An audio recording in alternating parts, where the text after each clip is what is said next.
पत्थर की पूजा करने से भगवान नहीं मिलता है। आज वर्तमान में वो पूर्ण परमात्मा संत रामपाल जी महाराज जी के रूप में जब धरती पर मौजूद हैं, तो फिर पत्थरों की पूजा करने से हमें क्या फायदा है, आप बताओ। तो आप अपने सदग्रंथों में देखो कि जो आपके धर्मगुरु आपको ज्ञान बता रहे हैं, वो ज्ञान आपके सदग्रंथों में कहीं लिखा भी है या नहीं। मूर्ति पूजा के लिए कहीं लिखा है, व्रत करने के लिए कहीं लिखा है, बलि देने के लिए कहीं लिखा है। तो ये सारी चीजें मना की गई हैं सदग्रंथों में, लेकिन हमारे जो हिंदू धर्म के भाई बहन हैं वो सारे लोग परंपरा के नाम पर इसको कहते हैं, और ये सब रूढ़िवादी परंपराएं हैं, इनका भक्ति मार्ग से कोई लेना देना नहीं है। दूसरी बात भाई साहब ने बोली है कि हमारे पूर्वज ये करते थे तो हम करते आ रहे हैं, तो आपके पूर्वज जो करते थे वो आप नहीं करते आ रहे हो। आपके पूर्वज जींस नहीं पहनते थे, वो पंचा पहनते थे, आप जींस पहन रहे हो। आपके पूर्वज चश्मा नहीं लगाते थे, आप चश्मा लगा रहे हो।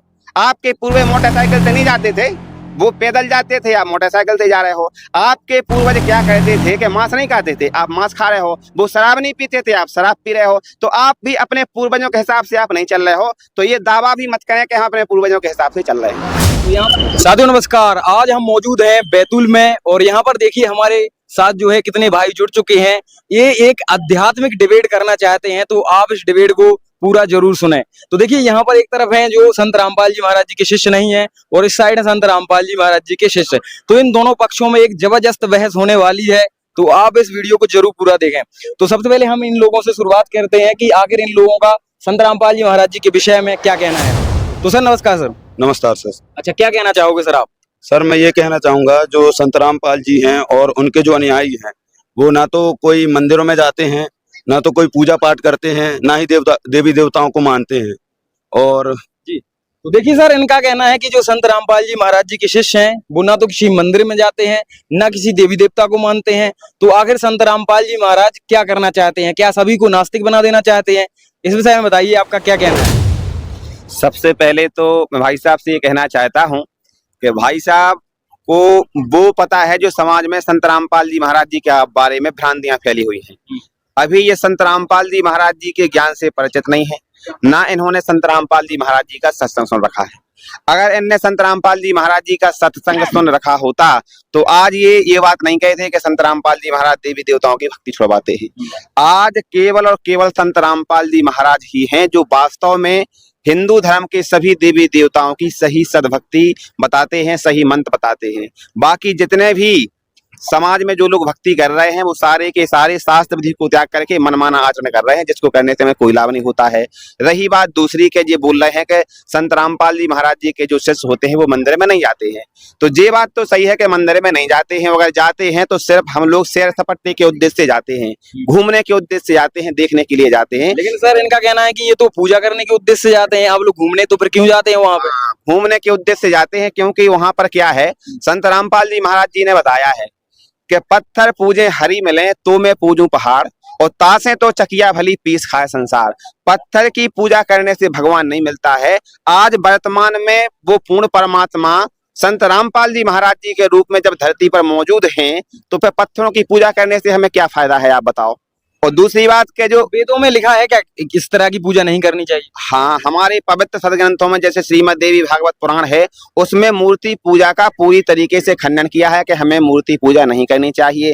वेदों में भी मूर्ति पूजा का खंडन किया है। हमारी श्रीमद् भगवत गीता में कहीं पर भी नहीं लिखा है कि मूर्ति पूजा करें। जो ये मूर्ति पूजा चल रही है, ये हमारे देश में जितने भी ये धर्मगुरु हैं, ये सारे के सारे अपनी तरफ से जो मनमाना आचरण है उसको समाज पर जबरदस्ती थोपने का काम कर रहे हैं, और उन धर्म गुरुओं पर इन जैसे युवा आंखें मूंद करके विश्वास कर रहे हैं और भक्ति कर रहे हैं।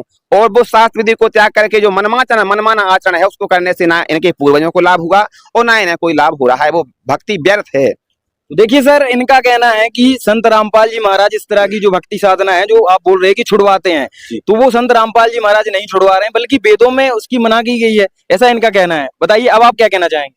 अब सर, जैसा कि हमारे पूर्वज हैं वो पहले से ही इन्हीं देवी देवताओं की भक्ति करते हुए आ रहे हैं। अब हम भी उन्हीं के बीच पले बड़े हैं, तो हम भी उन्हीं की देखा सीखी, उन्हीं की पूजा पाठ करते हैं। पर यहाँ पर देख लो सर, अब जैसे बता रहे हैं कि मूर्ति पूजा नहीं करनी चाहिए। हमारे पूर्वज, हमारी दादी दादा जो नाना है, पुराने पूर्वज है, सब पूजा पर सभी मूर्ति पूजा कर रहे हैं। तो क्या वो मूर्ख थे क्या? उनको क्या ज्ञान नहीं था क्या? वो भी तो ज्ञान था उनको भी, वो भी तो मूर्ति पूजा करते। भगवान जब देखेंगे तभी तो उनको मानेंगे। बिना देखे हम किसको भगवान मानेंगे? तो देखिए सर, इन्होंने सारी चीजें जो है परंपरा से जोड़ दी हैं कि इनके जो पूर्वज है वो करते आ रहे हैं, तो क्या वो मूर्ख थे क्या? सर बताइए आप। पूर्वज मूर्ख नहीं थे, लेकिन जो हमारे हिंदू धर्म के जो धर्मगुरु थे, जो धर्म के ठेकेदार थे, जिनके हाथ में आध्यात्म की डोर थी, वो बहुत चतुर थे।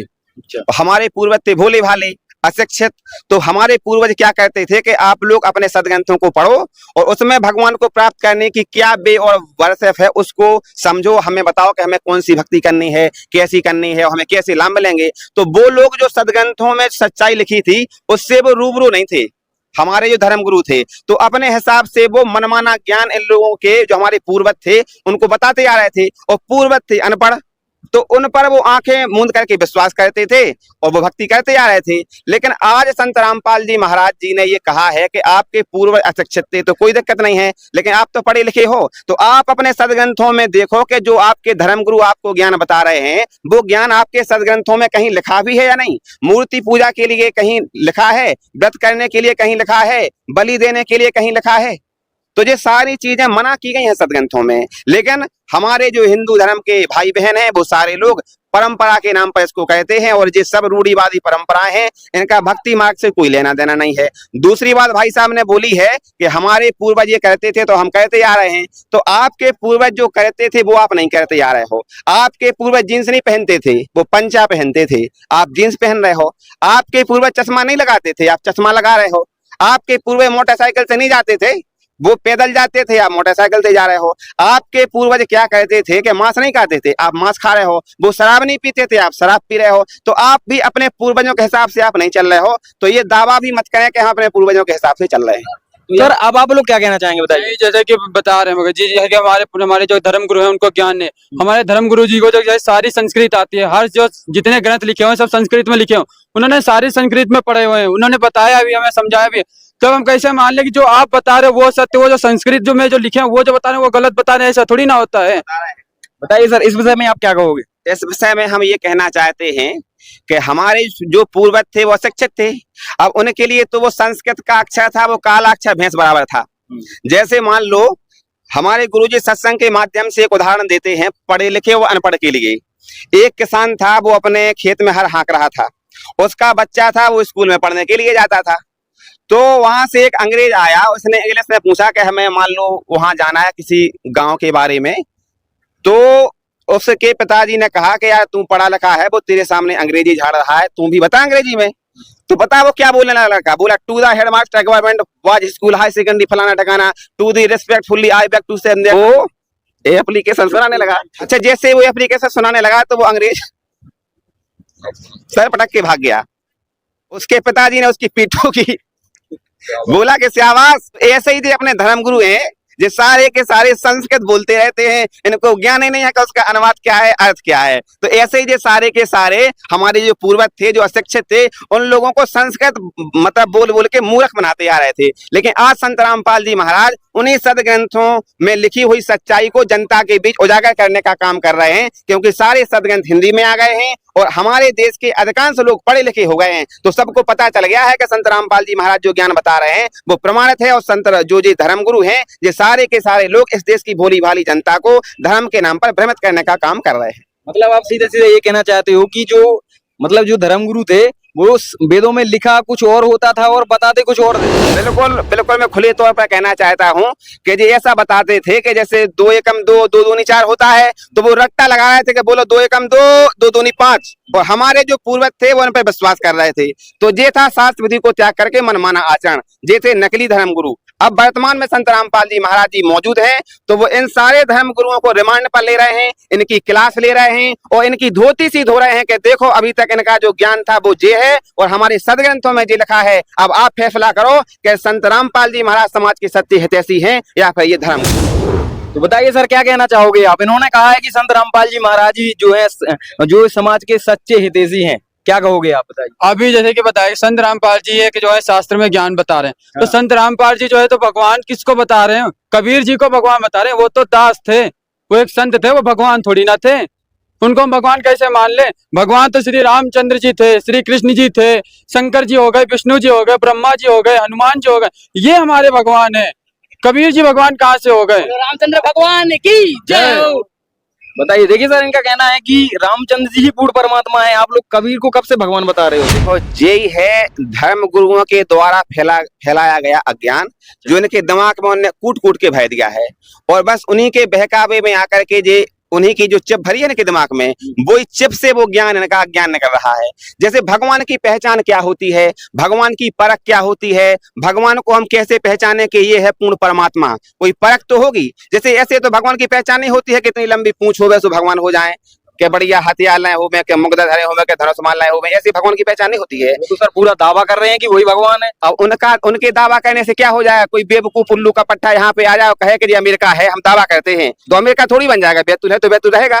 ऐसे ही जो भगवान है वो भगवान रहेगा, और जोन जितनी कैटेगरी का भगवान है उतनी कैटेगरी का रहेगा। तो हम आपसे ये कहना चाहते हैं कि आप संत रामपाल जी महाराज जी का सत्संग सुनो। संत रामपाल जी महाराज विथ प्रूफ बताते हैं सदग्रंथों को खोल करके कि भगवान कौन है, कहाँ है, कैसा है, किसने देखा है, और उस पूर्ण परमात्मा को प्राप्त करने की भक्ति विधि क्या है, उसके मंत्र क्या हैं। तो आज संत रामपाल जी महाराज सब कुछ बता रहे हैं। अगर आपको वास्तव में भगवान के बारे में जानना है तो संत रामपाल जी महाराज जी का सत्संग सुनो, तब आपको पता लग जाएगा कि पूर्ण परमात्मा कौन है। बताइए सर, अब आप लोग क्या कहना चाहेंगे? क्योंकि देखिए सामने वाला जो पक्ष है आप पर लगातार भारी हो रहा है। बताइए क्या कहोगे आप? नहीं हो रहे, जैसे कि वो बता रहे सत्संग सुना करो। सत्संग तो हमारे गुरुजी भी करते हैं। हमारे गुरुजी बोलते हैं कि हनुमान जी को, जैसे कि हनुमान चालीसा का पाठ किया करो। हनुमान चालीसा का पाठ करने से शारीरिक जो रोग होते हैं वो दूर हो जाते हैं, और भी घर में सिद्धि बढ़ती है, जो कि कोई बीमार नहीं पड़ता, और भी कई सारे लाभ मिलते हैं। और भी हमें शंकर जी की पूजा आप बताते हैं। कबीर साहब कहाँ से बड़े हो गए? शंकर जी सबसे बड़े हैं, वो त्रिलोकीनाथ हैं, वो सबसे बड़े भगवान है। बताते हैं सक्शन में क्या रहे, सक्शन तो हम भी कर जाते हैं सुनने। ऐसा क्या सक्शन में खास है जो संत रामपाल जी महाराज जी बताते हैं? वो बताते हैं कि सक्शन में ये कबीर साहब भगवान कबीर ही साहब को बताते रहते हैं, और सभी भगवानों की निंदा करा करते हैं संत रामपाल जी महाराज। हमारे धर्म गुरु किसी की निंदा नहीं करते हैं। हमारे जो गुरु जी हैं वो किसी की निंदा नहीं करते, ना ही तो कबीर साहब जी की निंदा करिए, ना ही और देवी देवताओं की निंदा कर। सभी को भगवान बताते, सभी को पूज्य बताते हैं। ये तो कहते हैं कि सिर्फ संत रामपाल जी महाराज, सिर्फ कबीर साहब जी पूज्य है हमारे, वो हमारे भगवान है। ऐसा थोड़ी ना होता है। ये कहाँ पे लिखा है? हमारे सिर्फ रामचंद्र जी हैं भगवान। बोले जय श्री राम। जय श्री राम। बताइए सर, क्या कहना चाहोगे आप लोग अब? सबसे पहले तो भाई साहब ने जैसा कि कहा कि हनुमान चालीसा का पाठ कहते हैं, उससे बहुत लाभ होता है। हनुमान चालीसा में लिखा है कि भूत पिशाच निकट नहीं आवे और महावीर जब नाम सुनावे। हमारे गांव में, हमारे मोहल्ले में हर मंगलवार को चूल्हे चढ़ाए जाते हैं और हनुमान चालीसा का पाठ कहते हैं, सुंदरकांड का पाठ करते हैं। और हमारे गांव में कम से कम 50 भूतों ने डेरा डाल के रखा है, 50 भूतों ने। अब लगाओ आप अंदाज। तो आप जो हनुमान जी जिस नाम का जाप कहते थे उस नाम का जाप आप लोग नहीं कर रहे हो, यानी कि आप गलत भक्ति साधना कर रहे हो। दूसरी बात, आप कुछ कहना चाहते हैं भाई साहब? पहले सुन लो इनकी। क्या कहना चाहोगे? जी का जाप करते हो, राम जी का जाप करते थे, श्री रामचंद्र जी का जाप करते थे, उन्हीं की पूजा करते थे, उन्हीं के लिए वो पूरे समर्पित रहते थे। कहते राम न चले ना हनुमान के बिना, हनुमान न चले राम के बिना, ये दुनिया नहीं चलती राम के बिना। ये था, ये कहते हैं ना कि श्री राम जी चले ना हनुमान के बिना, हनुमान न चले राम के बिना। ये दुनिया जो है ये राम के उस पर चल रही है। देखिए सर, इनका कहना है कि हनुमान जी महाराज तो राम की भक्ति करते थे, राम नाम का जाप करते थे। राम नाम का जाप तो कहते थे, लेकिन राम से ऊपर है आदि राम। तो पूर्ण परमात्मा कबीर साहब उनको मिले थे हनुमान जी को मुनिंदर ऋषि के रूप में। उन्होंने उनको वो आदि राम का मंत्र दिया था, उसका जाप कहते थे। और उसी का जाप के लिए लिखा है कि भूत पिशाच निकट नहीं आवे, महावीर जब नाम फनावे। जे राम राम दशरथ जी वाले राम नहीं, ये तो 3 लोक के भगवान हैं, त्रिलोकीनाथ हैं। वो पूर्ण परमात्मा कबीर साहब हैं, उनके बारे में उस नाम का जिक्र किया गया है। और दूसरी आप कह रहे हैं कि दुनिया न चले श्री राम के बिना, तो ये बात तो सही है, लेकिन जो ने वो राम की आप बात कर रहे हो वो दशरथ जी वाले राम नहीं है, वो है असंख्य ब्रह्मांड का स्वामी, वो आदि राम, जिससे पहले कोई राम नहीं था। आप ये बताओ कि राम जी तो आए हैं अभी त्रेता में।